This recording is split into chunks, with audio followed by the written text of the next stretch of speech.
Hello everyone, আজকে আরেকটি নতুন ভিডিও নিয়ে তোমাদের সঙ্গে চলে এসেছি। আজকে কি কাজ করবো সেটাই ভিডিও করে দেখাবো। তো ভিডিওটা শুরু করা যাক। তো আজ ছিল দিনটি রবিবার, সকাল সকাল চলে এসেছি কাজে। খাওয়া দাওয়া না করে, ছেলে মানুষের জীবন তো জানোই, খাওয়া দাওয়া কখন টাইম টেবিল নাই কাজের। আজকে আমাদের 32টি পিলাই নিয়ে যেতে হবে 3 তলার উপরে, আর সাইডটা 40। আর দিকে অনেকগুলো পিলাই ছিল। তারপরে নিতাই শুরু করে দিল কাজ, এক এক করে 40 নিয়ে যাচ্ছে। ও বলছে আজ যে বলিস না, অনেক কষ্ট হয়ে যাচ্ছে। আমি বললাম কষ্ট তো করতে হবে। এদিকে কাকা শুরু করে দিল কাজ, অনেকগুলো বোর্ড ম্যাকিং করা হয়ে গেছে কাকা।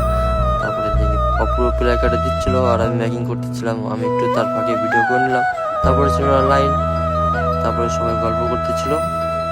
কালকে কালকে প্রজাতন্ত্র দিবস, তাই আজকে আমরা কাজ করে নিচ্ছিলাম। কালকে আমরা যাবো একটু শপিং করতে জুডিও। তো কে কয় টাকা পেমেন্ট পাবে সেটাই আলোচনা করছিল। তো ভালো লাগলে ভিডিওটি অবশ্যই লাইক কমেন্ট শেয়ার করে দিও। আর আমাদের কাজ হয়ে গেছে, আমরা